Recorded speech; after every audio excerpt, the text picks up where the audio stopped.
Ayan guys, so andito po ako ngayon. So alam na ho ninyo kung saan ito. Hindi ko na i-mention siya. Ano po?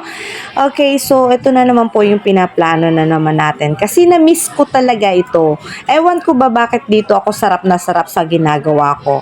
Yung sundae na yan, tapos lalagyan mo siya ng ketchup. Kasi ang sarap-sarap para sa akin iyan. Ito ay ginagawa ko nung dalaga pa ako at ngayon naiibigan ko. So madalang ko naman gawin ito dahil madalang din naman akong pumunta sa mga ganito food chain. So ang sarap niya kasi yung manamis-namis at tapos ay medyo naglalasa yung alat niya. I mean yung asim ng ketchup at yung tamis ng sundae. So, ang sarap-sarap niya, promise. So, mas masarap pa nga siya, more ketchup, ay mas masarap siya at mas malasa. Then, after po niyang mailagay po natin ang ketchup, ay imimix natin, sabi nga nila, ano nga ba yon?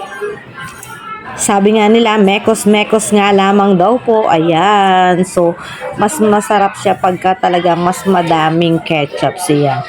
Okay, so pagkatapos po niyan, saka diyan ko naman po isasawsaw ang fries na aking in order. So, ayan po. Talaga, ang sarap niya talaga. Grabe. Hindi maiikaila at talaga namang napakasarap para sa akin.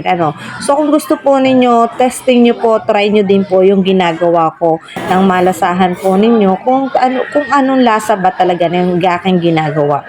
So ganyan yan nga po ang ginawa ko, pinutol-putol ko na yung fries, then kasi ang hirap din naman po mag-isa-isa. So, ganyan na lamang po aking pinutol-putol na inilagay ko diyan. Then, kukutsarain ko na lamang siya. So, ayan. Halos punong-puno na nga po yung ginawa ko. So, ayan na po. Tapos, halo-halo lang. Lagay ko lang sa ibabaw. Then, ayan na. O, diba? Ang sarap-sarap talaga niyan. So, guys, testing po ninyo yung aking mga ginagawa na ganyan. Kasi talagang masarap siya. So, yan. O, di ba? So, try nyo lang, guys.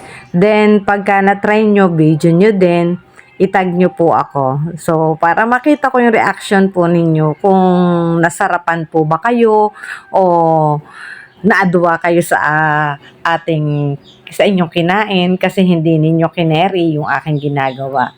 So, nakakatuwa lang. Baka malay nyo, meron gumawa din ng bagay na iyan. So, try nyo lamang po, then tag nyo po ako. Diba? Para malaman ko lamang po. Ayan. So, thank you so much po for watching. God bless po. Love you all.